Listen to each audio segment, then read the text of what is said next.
Per la rubrica Incipit, solo il primo capitolo, solo classici, in English, The Picture of Dorian Gray by Oscar Wilde, Standard eBooks Project for Project Gutenberg.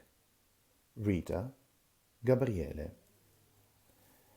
The studio was filled with the rich odor of roses, and when the light summer wind stirred amidst the trees of the garden, there came through the open door the heavy scent of the lilac, or the more delicate perfume of the pink flowering thorn.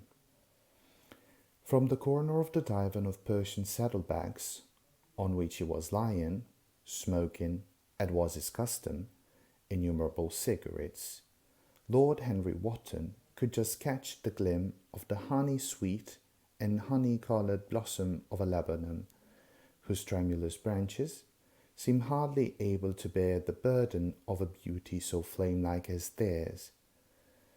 And now and then the fantastic shadows of birds in flight flitted across the long tussore silk curtains that were stretched in front of the huge window, producing a kind of momentary Japanese effect, and making him think of those pallid jade-faced painters of Tokyo, who, through the medium of an art that is necessarily immobile, seek to convey the sense of swiftness and motion.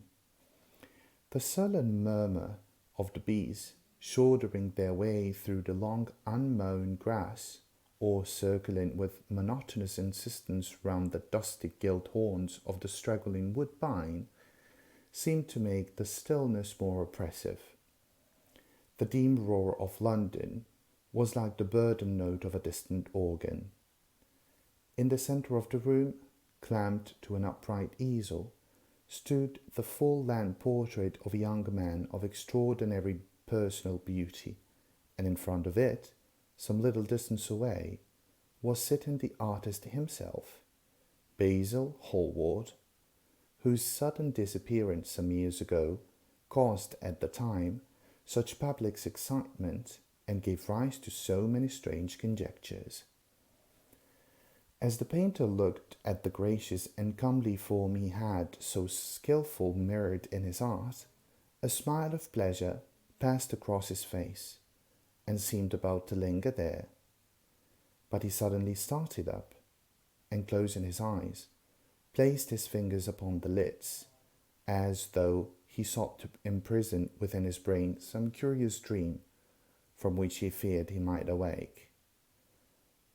"It is your best work, Basil, the best you have ever done," said Lord Henry languidly. "You must certainly send it next year to Grosvenor. The Academy is too large and too vulgar. Whenever I have gone there, there have been either so many people that I have never been able to see the pictures, which was dreadful, or so many pictures that I have not been able to see the people, which was worse. The Grosvenor is really the only place." "I don't think I shall send it anywhere," he answered, tossing his hat back in that odd way that used to make his friends laugh at me at Oxford. "No, I won't send it anywhere."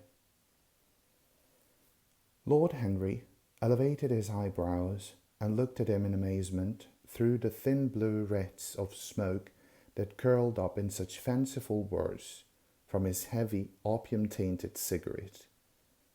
"Not send it anywhere? My dear fellow, why? Have you any reason? What odd chaps you painters are! You do anything in the world to gain a reputation. As soon as you have one, you seem to want to throw it away. It is silly of you, for there is only one thing in the world worse than being talked about, and that is not being talked about. A portrait like this would set you far above all the young men in England, and make the old man quite jealous, if old men are ever capable of any emotion." "I know you will laugh at me," he replied. I really can't exhibit it. I have put too much of myself into it." Lord Henry stretched himself out on the divan and laughed. "Yes, I know you would.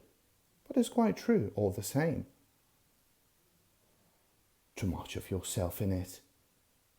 Upon my word, Basil, I didn't know you were so vain, and I really can't see any resemblance between you, with your rugged, strong face and your coal-black hair, and this young Adonis, who looks as if he was made out of ivory and rose leaves. Why, my dear Basil, he is a Narcissus, and you, well, of course you have an intellectual expression and all that, but beauty, real beauty, hence where an intellectual expression begins. Intellect is in itself a mode of exaggeration and destroys the harmony of any face. The moment one sits down to think, one becomes all nose, or all forehead, or something horrid. Look at the successful men in any of the learned professions. How perfectly hideous they are, except of course in the church. But then in the church they don't think. A bishop keeps on saying at the age of 80 what he was told to say when he was a boy of 18, and as a natural consequence, he always looks absolutely delightful. Your mysterious young friend, whose name you have never told me, but whose picture really fascinates me, never thinks. I feel quite sure of that. He's some brainless, beautiful creature, who should be always here in winter when we have no flowers to look at, and always here in summer when we want something to chill our intelligence. Don't flatter yourself, Basil. You are not in the least like him. You don't understand me, Harry, answered the artist. Of course I am not like him. I know that perfectly well. Indeed, I should be sorry to look like him. You shrug your shoulders. I am telling you the truth. There is a fatality about all physical and intellectual distinction, the sort of fatality that seems to dog through history the faltering step of the kings. It is better not to be different from one's fellows. The ugly and the stupid have the best of it in this word. They can sit at their ease and gape at the play. If they know nothing of victory, they are at least spared to knowledge of defeat. They live as well all should live, undisturbed, indifferent, and without disquiet. They neither bring ruin upon others, nor ever receive it from alien hands. Your rank and health, Harry, my brains, such as they are, my art, whatever it may be worth, Dorian Gray's good looks, we shall all suffer for what the gods have given us, suffer terribly. Dorian Gray? Is that his name? Asked Lord Henry, walking across the studio towards Basil Hallward. Yes, that is his name. I didn't intend to tell it to you. But why not? Oh, I can't explain. When I like people immensely, I never tell their names to anyone. It is like surrendering a part of them. I have grown to love secrecy. It seems to be the one thing that can make modern life mysterious or marvelous to us. The commonest thing is delightful if one only hides it. When I leave town now, I never tell my people where I am going. If I did, I would lose all my pleasure. It is a silly habit, I dare say, but somehow it seems to bring a great deal of romance into one's life. I suppose you think me awfully foolish about it? Not at all, answered Lord Henry. Not at all, my dear Basil. You seem to forget that I am married, and the one charm of marriage is that it makes a life of deception absolutely necessary for both parties. I never know where my wife is, and my wife never knows what I am doing. When we meet, and we do meet occasionally, when we dine out together or go down to the Duke's, we tell each other the most absurd stories with the most serious faces. My wife is very good at it. much better in fact than I am. She never gets confused over her dates, and I always do. But when she does find me out, she makes no row at all. I sometimes wish she would, but she merely laughs at me. I hate the way you talk about your married life, Harry, said Basil Hallward, strolling towards the door that led into the garden. I believe that you are really a good husband, but that you are thoroughly ashamed of your own virtues. You are an extraordinary fellow. You never say a moral thing, and you never do a wrong thing. Your cynicism is simply a pose. Being natural is simply a pose, and the most irritating pose I know, cried Lord Henry, laughing. And the two young men went out into the garden together, and ensconced themselves on a long bamboo seat that stood in the shade of a tall laurel bush. The sunlight slipped over the polished leaves. In the grass, white daisies were tremulous. After a pause, Lord Henry pulled out his watch. I am afraid I must be going, Basil, he murmured. And before I go, I insist on your answering a question I put to you some time ago. What is that? Said the painter, keeping his eyes fixed on the ground. You know very well. I do not, Harry. Well, I will tell you what it is. I want you to explain me why you won't exhibit Dorian Gray's picture. But I want the real reason. I told you the real reason. No, you did not. You said it was because there was too much of yourself in it. Now, that it's childish. Harry, said Basil Hallward, looking him straight in the face. Every portrait that is painted with feelings is a portrait of the artist, not of the sitter. The sitter is merely the accident, the occasion. It is not he who is revealed by the painter. It is rather the painter who, on the colored canvas, reveals himself. The reason I will not exhibit this picture is that I am afraid that I have shown it in the secret of my own soul. Lord Henry laughed. And what is that? He asked. I will tell you, said Hallward, but an expression of perplexity came over his face. I am all expectation, Basil, continued his companion, glancing at him. Oh, there is really very little to tell, Harry, answered the painter, and I am afraid you will hardly understand it. Perhaps you will hardly believe it. Lord Henry smiled, and leaning down, plucked a pink petal daisy from the grass and examined it. I am quite sure I shall understand it, he replied, gazing intently at the little golden white feathered disc. And as for believing things, I can believe anything, provided that it's quite incredible. The wind shook some blossoms from the trees, and the heavy lilac blossoms, with their clustering stars, moved to and fro in a languid air. A grasshopper began to chirrup by the wall, and like a blue thread, a long thin dragonfly floated past on its brown gauze wings.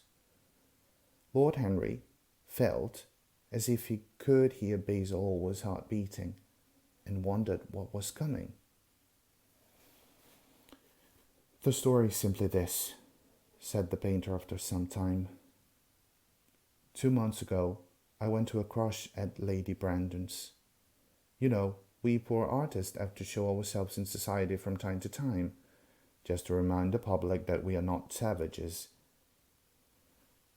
With an evening coat and a white tie, as you told me once, anybody, even a stockbroker, can gain a reputation for being civilized.